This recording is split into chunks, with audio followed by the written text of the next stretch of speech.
Shalom.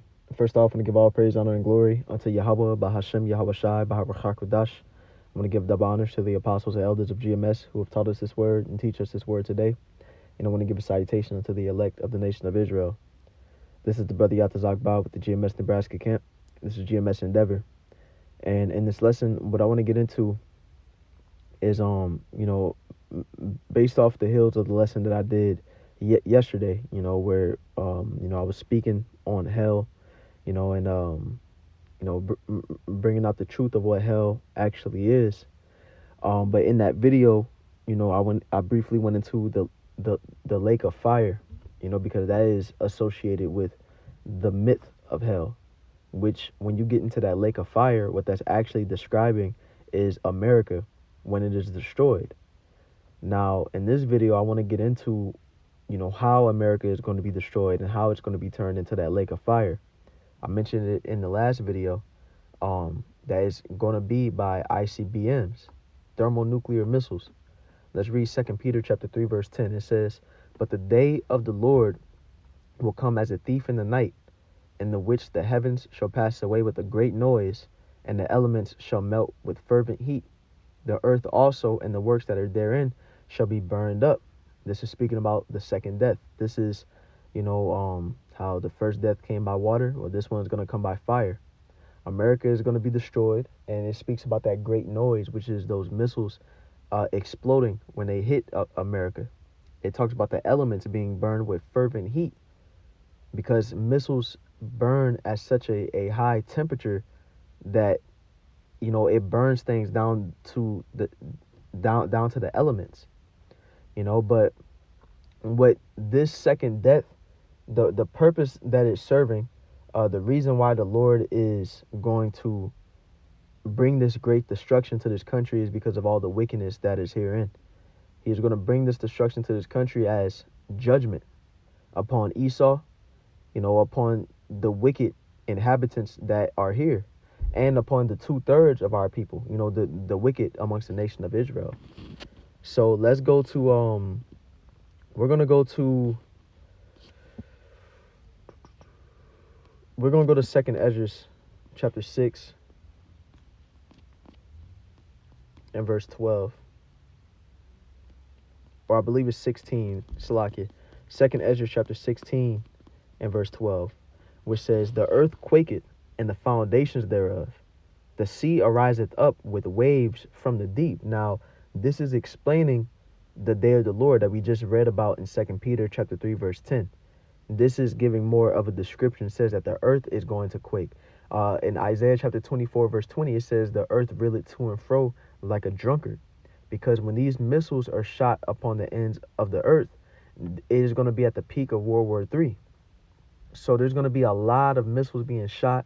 There's going to be basically, nuclear fallout. And with all the missiles hitting the earth, is going to cause a great rumbling, a great earthquake. So it says, "The earth quaketh and the foundations thereof. The sea ariseth up with waves from the deep, and the waves of it are troubled, and the fishes thereof also before the Lord and before the glory of his power." And what we have to understand is that when this happens, this isn't just going to be, the kings of the earth fighting against each other. This is all prophetic. This is all the will of the Lord. And when these missiles are shot, these are the Lord's weapons. The reason why it was put in the heart of the scientists in World War II to even create this weapon was the Lord's doing.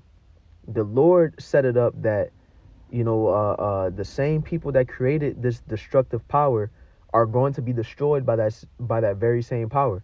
The Lord is creating it to where there's war tensions in the earth right now, and the Israelis, the least of the flock, is drawing out these nations to war. This is all the Lord's doing. It says the king's heart is in the hand of the Lord, and he stirreth it whithersoever it goeth. So roughly paraphrasing, it says, "For strong is his right hand that bendeth the bow." Now, like I spoke of in yesterday's lesson, we have to understand that, missiles wasn't a word back then. When the prophets received these visions and they seen the missiles being shot, they could only describe them as, what made sense to them. And so a lot of times when, this is spoken about in the scriptures of this prophecy, you'll see glistening sword, you'll see bow, you'll see arrow, because that's what the missiles resembled in these visions. For example, if you look up a picture of a missile, look up a picture of an ICBM, and it has the shape of an arrow. The same way at the end of the missile you have the four, things at the end. That's the same way at the end of an arrow where you have the four like feather looking things. It says, for strong is his right hand that bendeth the bow, his arrows that he shooteth are sharp, and shall not miss when they begin to be shot into the ends of the world. And pay attention to the language that's being used here. It's saying that this is the Lord's arrows, this is the Lord's bow. He is the one that is causing these things to be shot. The Lord is doing all this. It says, behold, the plagues are sent and shall not return again until they come upon the earth. The fire is kindled and shall not be put out till it consume the foundation of the earth. Like as an arrow which is shot of a mighty archer returneth not backwards, even so the plagues that shall be sent upon earth shall not return again. So this is giving it that description of the lake of fire, how it's going to come about, now let's get into, why the Lord is sending this great destruction. First, let's go to Job chapter 20, verse 22, which says, in the fullness of his sufficiency, he shall be in straits. Every hand of the wicked shall come upon him. Now, here we're going into Esau. In the fullness of Esau's sufficiency, who is the so-called white man who rules this earth today, in the fullness of his sufficiency, which is going to be at the peak of his great reset, at the peak of his new world order, when he is pushing out this mark upon the earth, it's saying that he's going to be in straits, which means that he's going to be in a position of difficulty. It says, every hand of the wicked shall come upon him. Now, when you go into that word wicked in the Hebrew, it's Strong's H6001, which is Imah, which it means laborer, sufferer, wretched one. Laborer, workman, sufferer. So what the wicked is signifying here isn't, a wicked person meaning, morally wicked or, bad. This is signifying the workers, the sufferers of this current world. And who are the workers? Who are the ones at the bottom? Who are the toilers in this kingdom?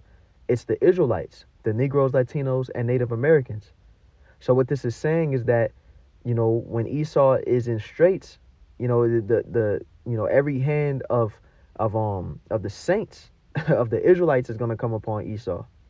It says, when he is about to fill his belly, the Most High shall cast the fury of his wrath upon him and shall rain it upon him while he is eating. So what we are seeing here is the beginning of the transition, or I won't say the beginning, but this is, a part of the transition from Esau being brought down and, the nation of Israel being brought up. This is the Lord giving his men power, as the scriptures say that standard is going to be lifted up, and this is Esau's kingdom being brought low. And why is Esau's kingdom about to be brought low? Because of the wickedness that he is perpetuating in the earth. Esau is doing everything, against Yahweh Bahashem Yahweh Shai, doing everything against righteousness in this earth. He is destroying the world and causing, moral decay in all sorts of fashions. And so the Lord is going to bring Esau down out of power.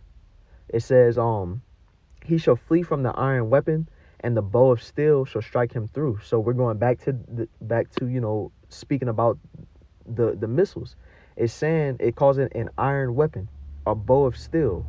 It gives more of a description here. It says, it is drawn and cometh out of the body. Yea, the glittering sword cometh out of his gall. Terrors are upon him.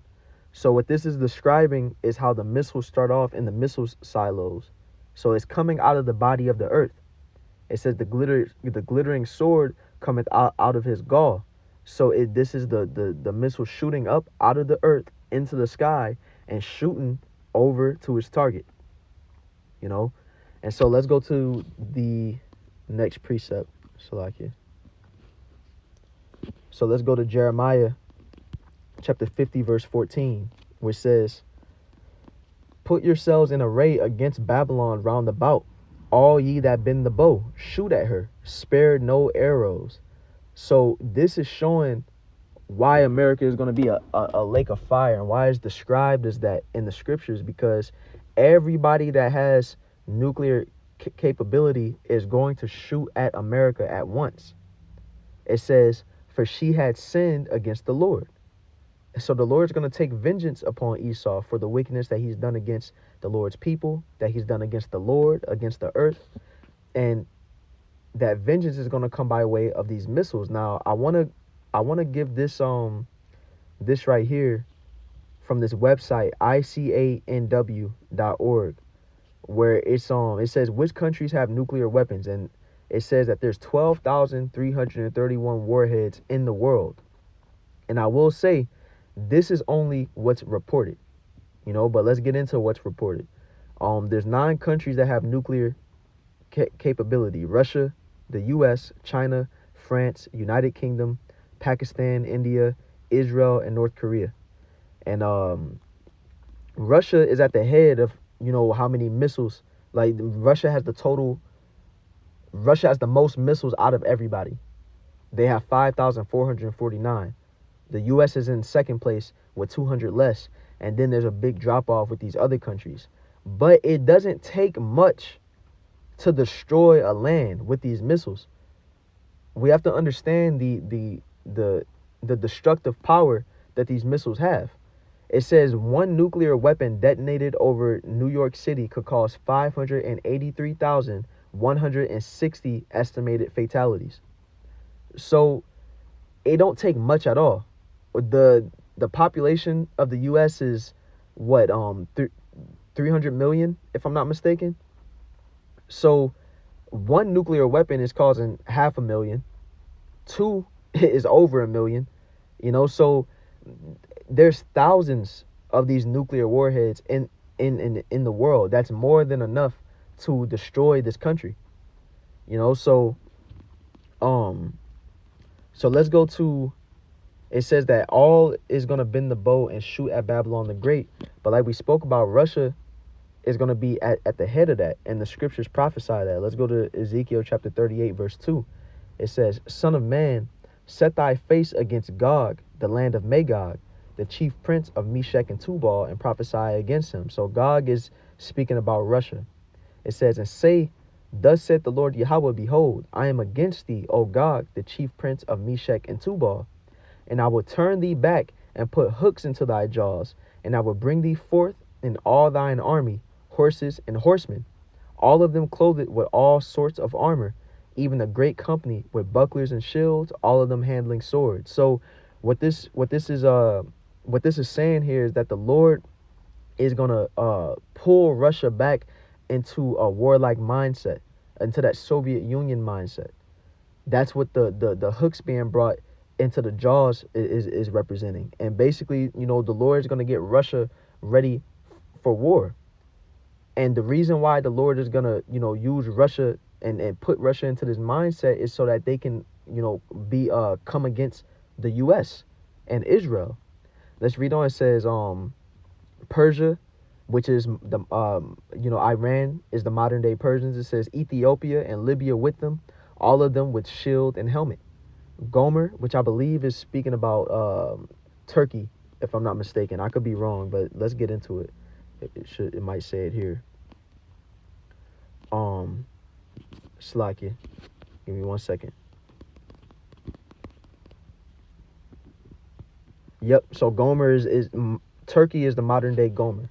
It says and all his bands, the house of Togarmah of the north quarters, and all his bands, and many people with thee. So what this is saying is that Russia is going to, join hand in hand with these different nations to bring war against, the US. And a very important nation that it named here was Persia, which, like I said, is Iran nowadays. And we see that Iran is, currently, at war with Israel. Now, the scriptures say that the least of the flock is going to draw them out, which is representing, the least of the flock is, the Israelis, them fake Jews over there. And them Israelis is going to pull all these different nations into war, because the U.S. is going to come and back up Israel. Russia is eventually going to come and back up Iran, and that's going to kick off these prophecies that we're reading about. So this is,